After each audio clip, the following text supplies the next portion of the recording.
보십니다. 여기 518페이지의 구조 설비 쪽은 작년에는 두 문제가 출제되어 좀 난이도가 높지 않았나 싶습니다. 보통은 한 문제 나오는데 얘가 두 문제 나오게 되면 그 시험 출제 영역이 건축사 시험과 관련된 내용이다 보니 우리가 풀어나가기가 힘듭니다. 그래서 올해 시험에 나올 수 있는 것이 있다고 하면 이번 내진 능력 공개 대상인데 책이 잘못되어 있기 때문에 그냥 넘어가고, 건축구조기술사 개정되었는데 안 나오고, 하여튼 얘는 그냥 일단은 진행하셔야 됩니다. 대신 제가 이야기 드리면 지금 책이 개정된 게 아닌데 이번 내진 능력 공개는 시험거리입니다.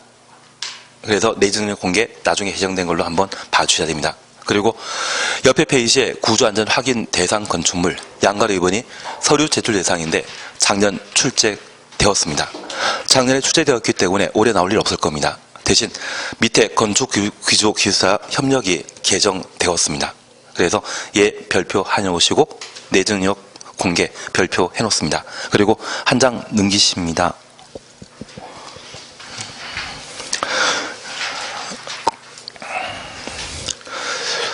다음 페이지에 방화지구 건축 기준이 있는데요. 얘가 개정되었습니다. 얘는 좀 만만하기 때문에 그냥 불러드리는데, 방화지구 안의 건축물의 주요 구조와 지붕, 외벽, 내화 구조로 하여야 한다. 그래서 주요 구조부터 외벽까지 가로 해놓으시고, 내화 구조는 불에 견디는 재료로서 콘크리트를 말하게 됩니다.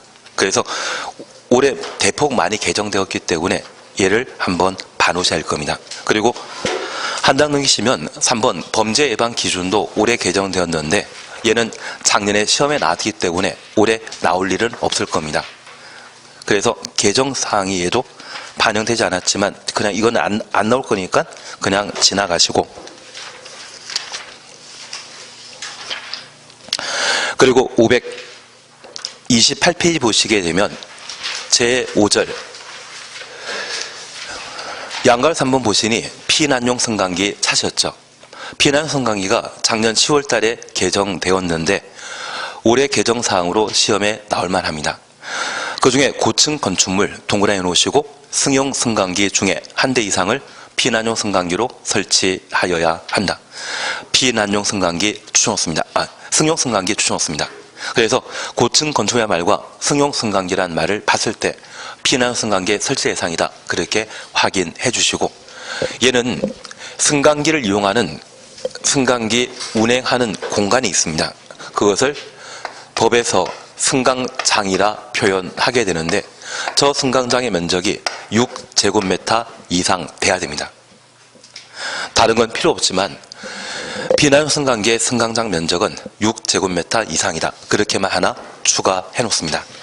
아마 그래서 승강기가 아마 시험에 나올만 할 겁니다. 구조설비에 대해서는 그렇게만 지금 해 놓으십니다. 그리고 534페이지 보시게 되면 제1절에 대해서는 제끼십니다. 그리고 제2절 건축물 높이 제한 찾으셨죠? 얘를 함께 보십니다.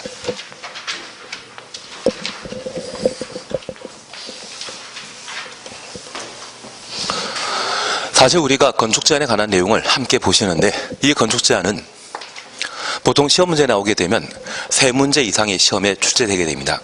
그래서 이 건축 제한과 관련되어 우리 건축법은 안전한 건물을 목표로 삼고 있습니다. 건물이 안전하기 위해서는 대지도 안전해야 되고 그 대지는 도로에 접한 때만 대지가 될 수 있습니다. 그래서 도로와 관련된 문제로서 대지와 도로 사이의 관계와 건축선에 관한 내용을 정리하시는 게 필요합니다. 건물 건축하기 위한 대지는 도로에 2m 이상 접해야 된다. 그리고 26사란 말 기억나시고 36사란 말을 기억하시는 게 필요합니다.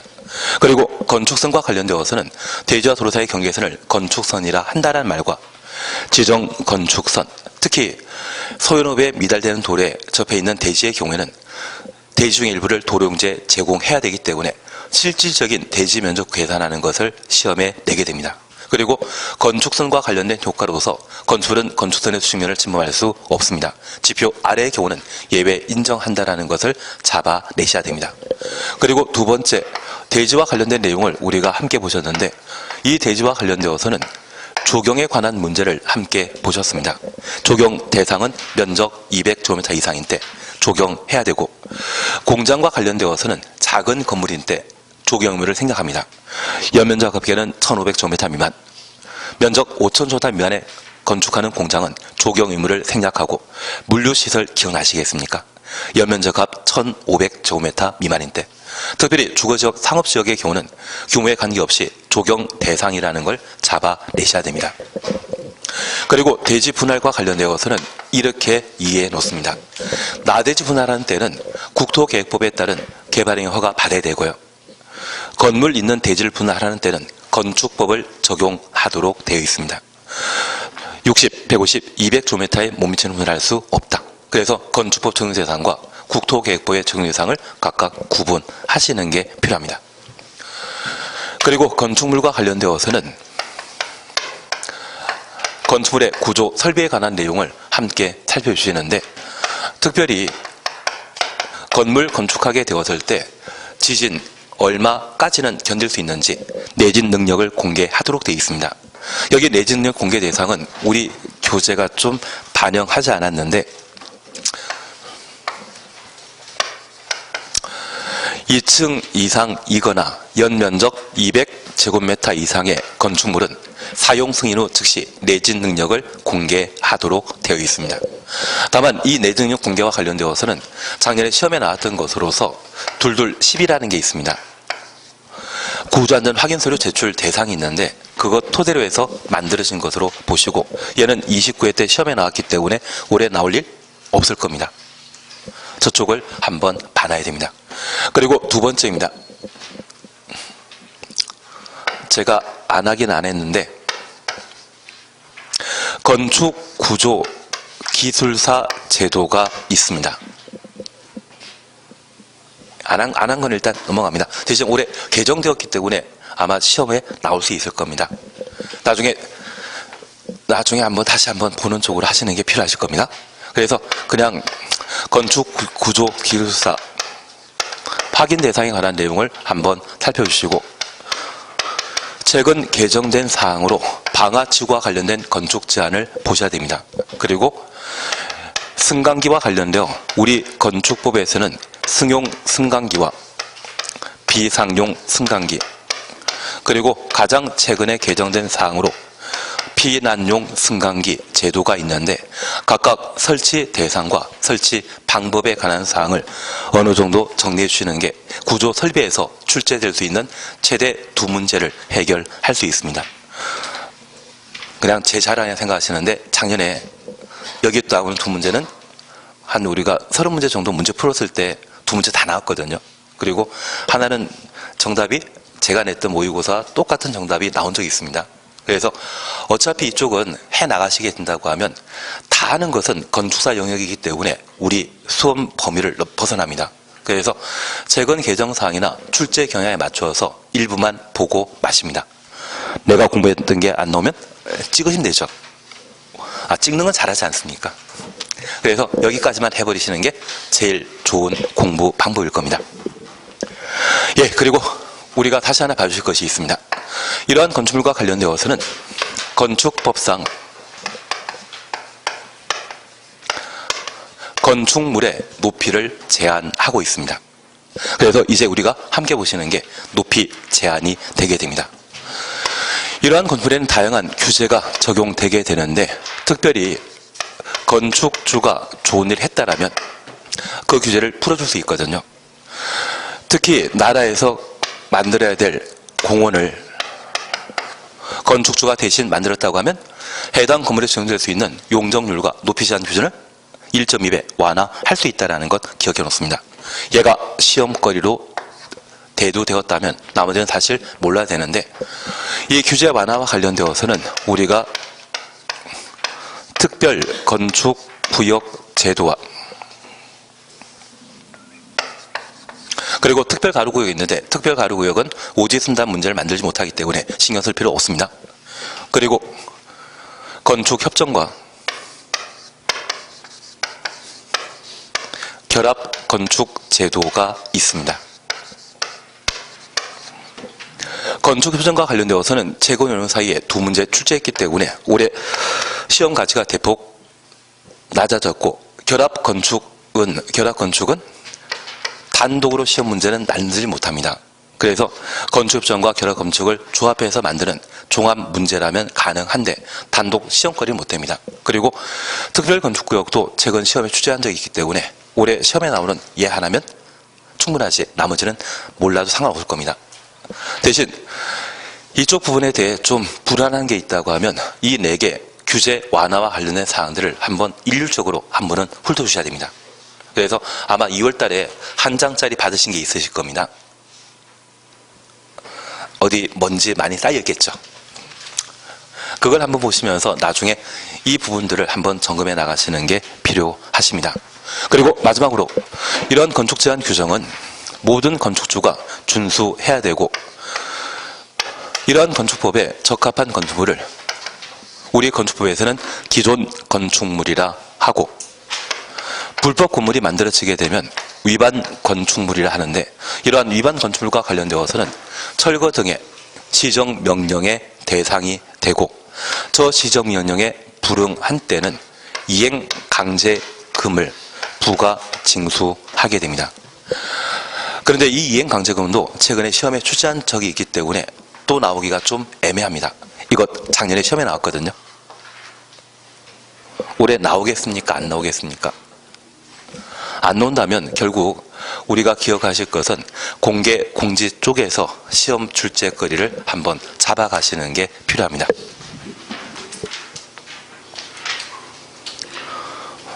예, 바로 높이 제한 함께 오십니다. 1번 가로구역의 건축물 높이 제한 함께 보십니다. 허가권자는 가로구역, 도로로 둘러싸인 일단의 지역을 말한다. 우리 도로 주변에 심어져 있는 나무를 가로수라 하지 않습니까? 도로와 같은 말이 가로가 되게 됩니다.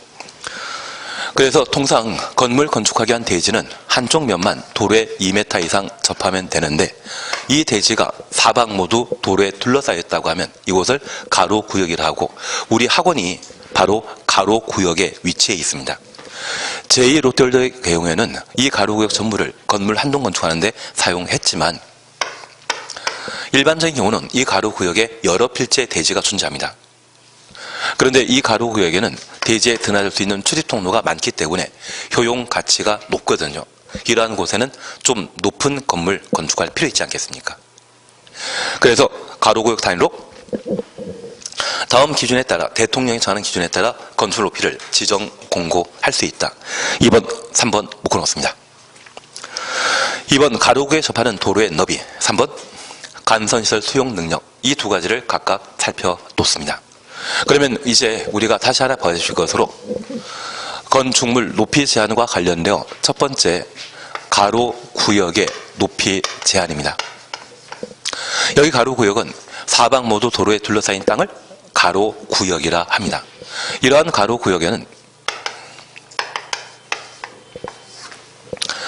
대지에 드나드는 통로가 워낙 많기 때문에 효용 가치가 높은 땅으로서 그 높이를 허가권자 따로 지정할 수 있습니다. 그래서 가로구역 높이 제한과 관련되어 높이를 결정할 장소는 도로에 둘러싸인 땅을 말한다. 그 정도 파악해 주시고, 저 가로구역의 높이를 지정한 자는 허가권자라는 것 기억해 주시며, 저 허가권자가 가로구역의 높이를 결정하고자 한다면 우리 2번, 3번 묶어놨습니다. 하나 이해하실 것이 있습니다. 이 가로구역에 접해 있는 도로로서 이 두 가지 측면은 도로의 폭이 각각 25m인데 얘가 4m 도로에 접해 있다면, 이곳에는 넓은 도로에 접해 있기 때문에 고층 건물 건축하더라도 많은 유동인구를 감당할 수 있지만, 4m 두 도로에 접해 있는 이 두 필지의 땅이라고 하면 큰 건물 건축하는 것은 좀 곤란하지 않겠습니까? 그래서 이 가로구역의 높이를 결정하게 되면 도로 폭이 절대적인 기준이라는 것 파악해 주셔야 됩니다. 그리고 두 번째입니다. 이런 가로구역에 전기, 수도 등이 공급되었을 때 저 전기, 수도 등은 딱 50명이 사용할 수 있는 전기, 수도 양을 공급하고 있거든요. 그리고 저 50명이 사용할 수 있는 건물 높이는 3층이면 충분한데, 이러한 가로구역에 3층이 아니라 30층짜리의 건물 건축할 수 있도록 허가권자가 높이를 지정하게 되면 이건 좀 곤란하시지 않겠습니까? 그래서 간선시설의 수용 능력이 얼마 정도 되느냐에 따라 건물 높이를 지정해야 되지, 간선시설 수용 능력 무시하고 가로 구역 높이를 지정할 수 있다 없다? 없다. 그렇게 파악해 주셔야 됩니다. 만약 30층 높이의 건물 건축하도록 높이를 지정하게 되면 이 전기 수도 등의 공급량을 10배 더 늘려야 되지 않겠습니까? 이러한 경우라면 다양한 공사가 이루어지게 되고 그 공사에 막대한 비용이 발생하게 될 텐데, 이런 비용은 누구를 위한 것입니까? 가로구역의 대지 소유자를 위한 것입니다. 그러면 공적인 돈에 공적인 일에 사용할 예산을 개인의 사익을 창출시키도록 유용하는 것은 하면 된다 안 된다? 안 되지 않겠습니까? 그래서 예전에 박근혜 대통령께서 교도소 들어가신 계획에 공적으로 해야 될 일들을 사익을 창출하기 위해 여러 가지 조치를 취했다 해서 좀 문제가 많지 않으셨습니까? 이 정유라 승마 계속하게 하기 위해서 담당 공무원을 나쁜 사람이라 해서 쫓아보낸 것도 있지 않으십니까? 그거는 좀 무리인 것 같은데요. 아무 느낌 없습니다. 그냥 외우는 쪽으로 생각하는 것이 또 방법인 것 같습니다. 그래서 이 가로구역의 높이 결정에 있어서는 도로 너비와 간선시설의 수용 능력을 고려한다. 그렇게 파악해 놓습니다. 한 장 넘기십니다. 4번, 5번 묶어 놓습니다. 우선 5번을 먼저 보셔야 됩니다. 허가권자는 가로구역 건축의 높이를 지정하려면 지방건축위원회 심의 거쳐야 된다. 지방건축위원회 심의 가로 해놓습니다. 그리고 4번입니다. 특별시장이나 광역시장은 도시관리위에 필요하면 가로구역의 높이를 특별시, 광역시 조례로 정할 수 있다. 조례 동그라미 해놓습니다. 그러면 잠깐 구분하실 것으로서 저 허가권자는 원칙적인 허가권자와 예외적인 허가권자가 있었습니다. 원칙적인 허가권자는 우리가 가장 가까운 시, 군, 구청장, 그리고 예외적 허가권자는 특별시와 광역시 안에 층수가 21층 이상이거나 연면적 10만 제곱미터 이상의 건축물을 건축하는 때에는 특광, 만약 대손하는 경우라면 구청장입니다. 그래서 원칙적인 허가권자가 가로구역의 높이를 결정하고자 한다면 지방건축위원회 심의 절차 거쳐 가로구역의 높이를 지정할 수 있다는 것 기억하시고, 예외적인 허가권자인 특별시장과 광역시장이 가로구역의 높이를 지정하고자 하면 조례로, 우리가 알고 있는 법은 중앙에서 만든 법과 지방에서 만든 법이 있는데 지방에서 만든 법을 뭐라 한다? 조례. 그래서 만약 시험에 시도지사가 조례로 가로구역의 높이를 지정할 수 있다, 그런 취지 질문하면 바로 틀린 겁니다. 특광만 가능하다라는 것 확인해 놓습니다. 그래서 4번, 5번이 좀 바뀌어 있지만 4번이 원칙적인 가로구역의 높이 지정 절차이고 5번이 원칙적인 절차이고 4번이 예외에 해당된다라는 것 확인해 놓습니다. 그리고 다시 앞 페이지를 봐주십니다. 양가로 2번 차등 지정이란 말 찾으셨죠? 허가권자는 같은 가로구역에서도 건축의 용도, 형태에 따라 건축물 높이를 다르게 정할 수 있다. 확인되십니다. 그래서 우리가 이해하실 것은 얘는 재량행위라는 것을 이해해 주셔야 됩니다. 재량행위라는 것을 이해해 주셔야 됩니다. 그래서 같은 가로구역의 건축물 높이는 같게 해야 한다? 다르게 해야 한다. 강행 규정을 하면 틀립니다. 다르게 할 수 있다. 같게도 할 수 있고 다르게 할 수 있습니다.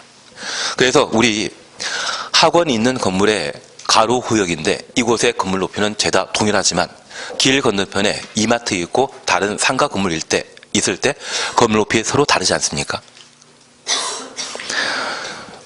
요즘은 주변 풍경 보지도 않고 열심히 공부하시다 보니 주변에 뭐가 있는지도 잘 모르시나 봅니다. 그래서 이 가로구역 높이 지정은 재량사항에 해당된다. 그렇게만 이해하고 지나가십니다. 한 단 넘기시면 2번 1조각부와 관련된 높이 제한입니다. 얘는 별표 하나 해놓습니다. 얘는 충분한 이해를 해주셔야 됩니다. 우선 동그라미 1번입니다. 전용 주거지역이나 일반 주거지역에서 전용 주거지역부터 일반 주거지역까지 가로 해놓습니다. 건축을 건축하는 경우에는 건축물 각 부분은 정북 방향으로부터 정북 방향 추천했습니다. 인접 대지 경계선으로부터 건축 조례가 정하는 거리 이상 띄어 건축하여야 한다. 박스 속의 1번 9m 이하의 경우는 1.5m 이상, 9m 초과 시에는 높이의 2분의 1 이상 띄어 건축하도록 되어 있습니다. 그리고 옆에 페이지입니다. 양가로 2번 보시게 되면 공동주택의 1조 등의 확보를 위한 높이 제한 찾으셨죠? 예, 이러면 이걸 잠깐 확인해 놓습니다. 우리가 지금 높이 제한에 관한 내용을 함께 공부하고 계시는데 두 번째 내용으로 1조권 확보와 관련된 높이 제한을 함께 보십니다. 우선 1조권은 우리 국민이 가지고 있는 기본권으로서 햇빛 볼 수 있는 권리를 1조권이라 표현하게 되는데 이러한 1조권은 상업활동이나 공업활동 시에는 필요 없습니다. 쾌적한 주거생활을 도모하기 위해 1조권을 필요로 하게 됩니다. 그러면 우리가 지금까지 알고 있는 용도지역 중에 주거생활과 관계된 용도지역은 주거지역이고 이러한 주거지역 중에 전일준이라 공부하셨는데 준주거지역은 주상복합 등의 상가 건물 만드는 것이 준주거지역의 활용 방법입니다. 만약 준주거지역에 단층짜리 단독주택 만드는 분이 있다면 그분은 한번 법원 갔다 오시면 피성년 후견인 선고나 피안정인 후견인 선고를 받으시게 될 겁니다. 낭비가 지나치게 심하신 거거든요. 결국 이 1조 확보와 관련된 높이 제한 규정은 전용 주거지역과 일반 주거지역에만 적용되고 다른 용도지역에는 적용되는 게 아닙니다.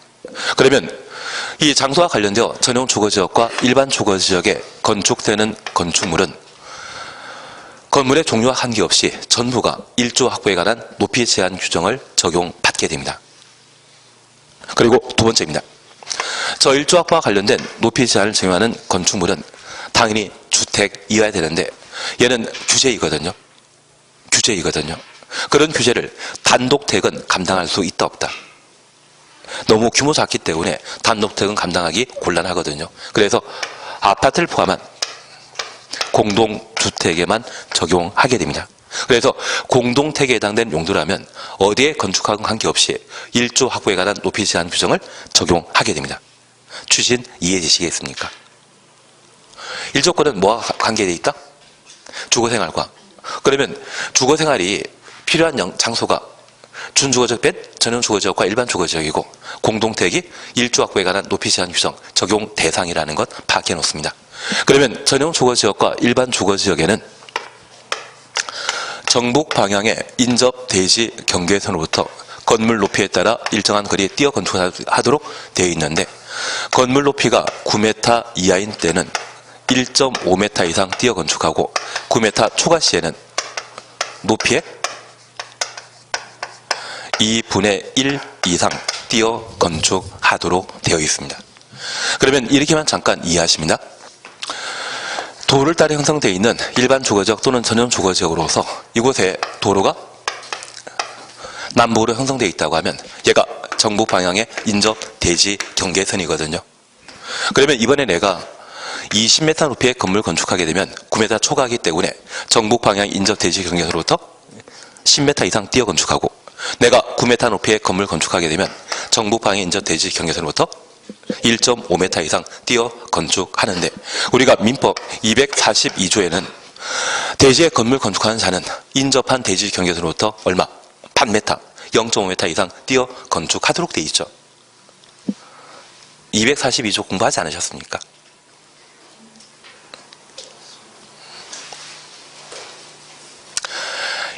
그래서 저 민법은 일반적인 규정에 적용하는 일반 규정에 해당되게 되고요.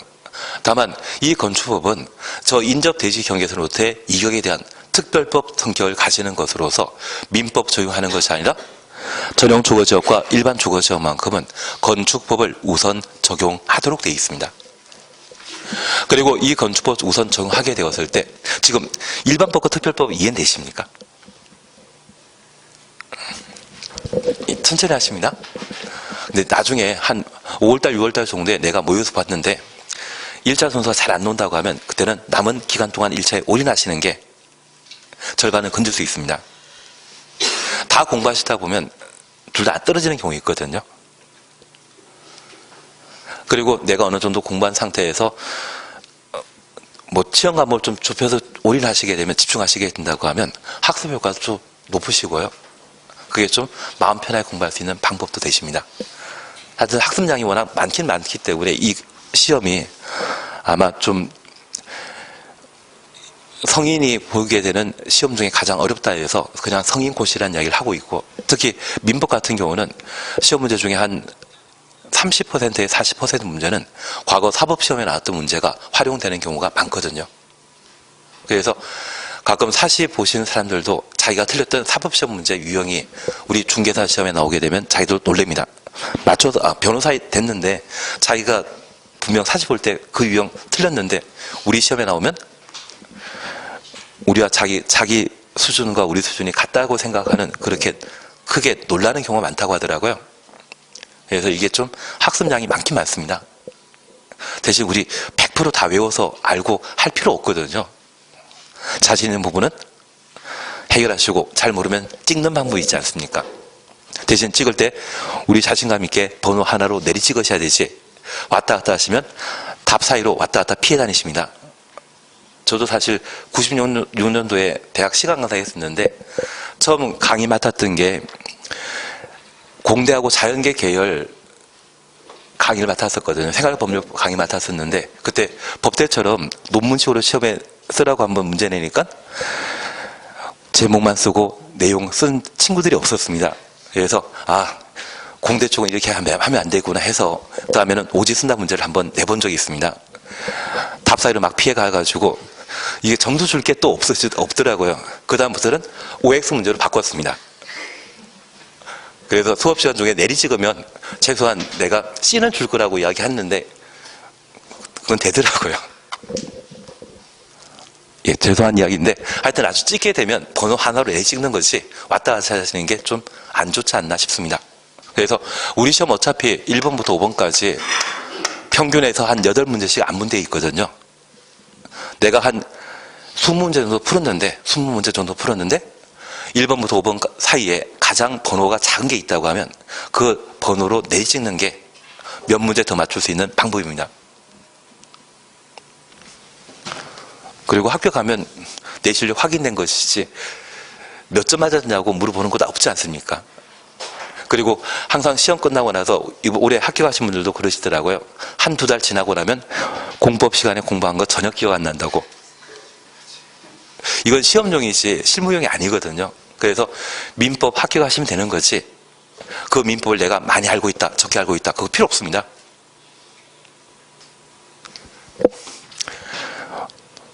예, 하여튼 천천히만 공부하시면 됩니다. 하여튼 6월달까지 좀 한번 해보시고 한 6월달이나 7월달에 모의고사 오시면서 점수 안 나온다고 하면 그냥 1차에 올인하는 것도 하나의 방법이 되지 않나 싶습니다. 예, 하여튼 얘는 민법 242조의 특별 규정이라는 것만 이해해 주십시오.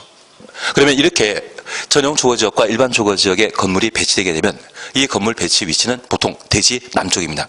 해가 정남방에 뜨게 되었을 때 건물 그림자는 북쪽을 향하게 되는데 대지 소유자가 충분히 남쪽에 건물 배치했다면 건물 그림자는 대지 경계선을 침범하지 않게 됩니다.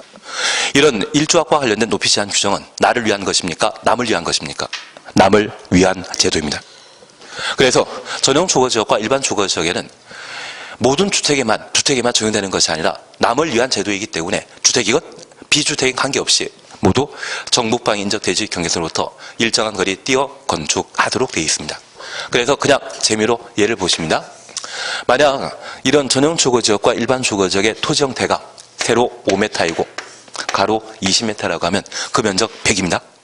그런데 얘가 도로변을 따라 가로 5m이고 세로 20m라고 하면 면적 같은데 이 두 토지의 가치는 같다, 다르다? 다릅니다. 만약 이곳에 건물 건축하게 되면 건축 법령에 따라 정북 방향으로부터 못해도 1.5m 이상 띄어야 되고 민법 242조에 따라 0.5m 띄우게 된다고 하면 띄우는 공간이 총 2m가 되게 될 겁니다. 남아있는 3m 공간에 건물 건축해야 되거든요. 이렇게 건축하게 되면 최대 높이는 9m입니다. 9m는 1.5m 이상 띄어 건축하도 되어 있지 않습니까? 반면에 이쪽은 10m 띄우더라도 건물 건축할 수 있는 공간이 충분하고 이곳에 만들어지는 건물 높이는 20m가 되게 될 겁니다. 그래서 면적 같다 할지라도 토지의 형상에 따라 전용 주거지역과 일반 주거지역에는 토지의 가치가 달라진다는 것을 파악해 주셔야 됩니다. 그래서 토지 형상이 부동산 가격의 결정 기준이 되는 것은 전용 주거지역과 일반 주거지역의 특별한 사안이 되게 됩니다.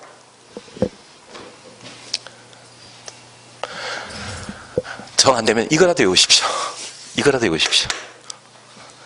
일조권 확보에 높이 제한 규정에 적용되는 용도지역은 전용 주거지역과 일반 주거지역이다. 그거라도 외워주셔야 됩니다. 그리고 공동택과 관련된 내용을 함께 살펴주시는데 이 공동택과 관련되어서는 가로속에 일반 상업지역과 중심 상업지역에 건축하는 것을 제외한다. 일반 상업지역부터 제외까지 가로 해놓습니다. 제외한 공동택은 채광 등의 확보를 위하여 대통령령이 정하는 높이 이하로 하여야 한다. 그것만 보시면 됩니다. 어차피 시험 내면 그거밖에 안 냅니다. 그러면 우리가 잠깐 이해하실 것이 있습니다. 여기 공동택은 쾌적한 주거 생활을 하기 위해 충분한 햇빛 필요하지 않겠습니까? 그런데 이 공동택 건축하게 되었을 때 중심 상업지역과 일반 상업지역에 건축하는 공동택에 대해서는 일조 확보에 관한 높이 제한 규정을 적용하지 않고 있습니다. 하나 이해하실 것은 서울의 중심 상업지역의 대표적인 곳이 명동인데 그 명동 한가운데 화장품 가게가 3년 전에 평당 거래 가격이 11억이었는데 그 평당 거래하고 나서 공시지가로 산정된 것이 3억 원이었습니다. 올 7월 달에 공시가 바뀌게 되면 얘가 6억짜리가 된다더라고요. 이게 건물 한 동 가격이 아니라 한 평의 거래 가격입니다. 화장품 가게 좀 유명한 거 있지 않습니까? 예, 들어본 적 없으십니다? 하여튼 그분이 변호사 잘 구입하셔가지고 로비 많이 했다고 해서 난리난 사건이 있는 그 대표이시거든요. 예, 와닿는 게 없습니다. 일단 넘어가시고 그러면 이 중심상업지역의 토지 가격은 워낙 비싼데 이곳에 30평대 아파트를 공급하게 되면 보통 대지의 지분이 10평입니다. 저 중심상업지역에 아파트 건축하게 되었을 때 평당 토지 가격을 1억으로 산정하게 되면 땅값만 10억입니다. 그러면 지나치게 분양 가격이 높기 때문에 이런 중심상업지역과 일반 상업지역에 건축하는 공동택에 대해서는 1조 확보에 관한 높이 제한 규정을 배제하고 통상 아파트 만들게 되면 도로변에 아파트 단지를 조성하게 되었을 때 이 아파트 사이에 일정한 동간 거리가 확보돼야 됩니다. 그런 동간 거리 확보하는 것은 건축부의 높이 제한 규정에 따른 것이거든요. 이걸 적용하지 않는다면 그 사이에 건물 한 동 더 집어넣을 수 있죠. 그러면 대지의 지분은 10평이 아니라 5평짜리, 3평짜리 30평대 아파트를 만들 수 있습니다. 분양가격 낮출 수 있지 않겠습니까? 그러한 것이 공동택과 관련된 일조 확보에 관한 높이 제한 규정의 특별 규정이 되게 됩니다. 추신 이해하시겠습니까? 그래서 이 공동택을 중심상업지역과 일반상업지역 제외한 곳에 만들게 되면 죄다 1조 확보에 관한 높이 제한 규정 적용한다.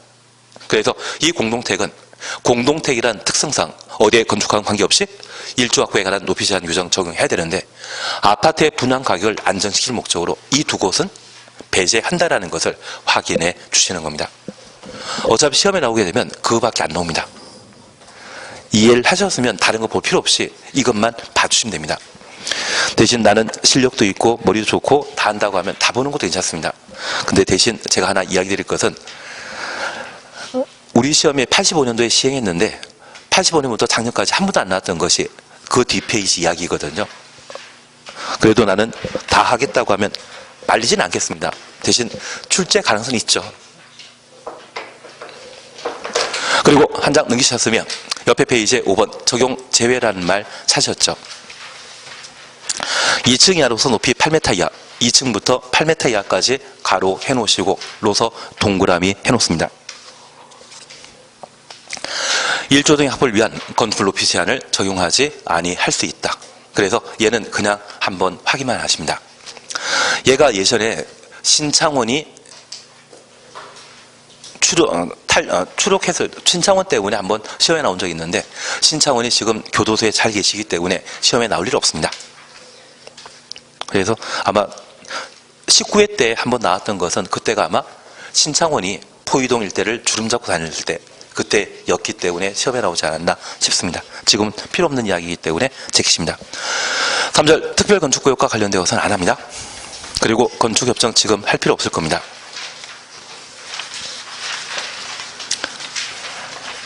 그리고 건축위원회 관련된 내용으로 556페이지를 잠깐 확인해 주십니다.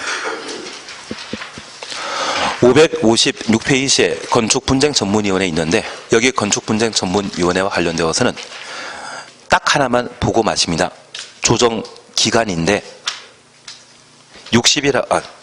557페이지에 양가로 4번 보시면 조정 재정 절차 그리고 동그라미 2번 조정 재정 기간 찾으셨죠. 밑에서 6번째 줄입니다. 조정 신청 받으면 60일, 재정 신청 받으면 120일 내 절차 마쳐야 된다. 60일, 120일 각각 동그라미만 해놓습니다. 28회 때는 건축분쟁전문위원회 조정 재정 대상을 시험에 냈는데 다시 시험에 나오게 된다고 하면 조정기간과 재정기간 가지고 시험에 내게 될 겁니다. 나머지는 크게 필요 없습니다. 그리고 이행강제금은 작년에 시험에 나왔기 때문에 나중에 기회 닿으면 하시면 됩니다. 그리고 바로 주택법을 넘어가십니다.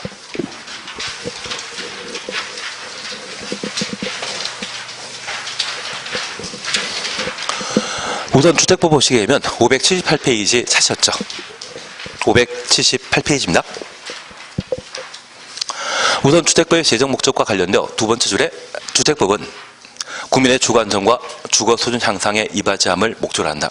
여기 주거 안정이라 함은 무주택자에게 새로이 주택을 건설 공급하는 것을 말하고요. 주거 수준 향상이라 함은 유주택자의 새집 만들어주는 것을 주거 수준 향상이라 표현합니다. 그런 목적으로 주택법이 만들어졌다는 것을 파악하신 상태에서 578페이지에 우리 주택법은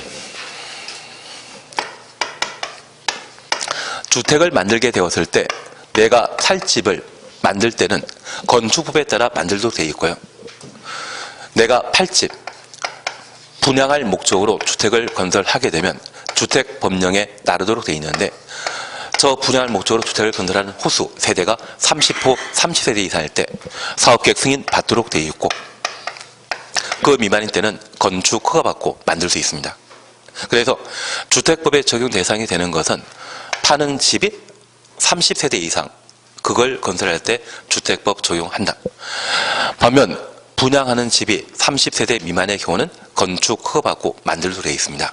그러면 이 주택법에 따라 건설할 수 있는 주택이 무엇인지 양가로 2번 단독택 찾으셨죠? 동그라미 1번 협의 단독택과 2번 다중주택, 3번 다가구주택. 그런데 우리가 건축법에 공부하셨던 주택 중에 공간 빠져 있지 않습니까?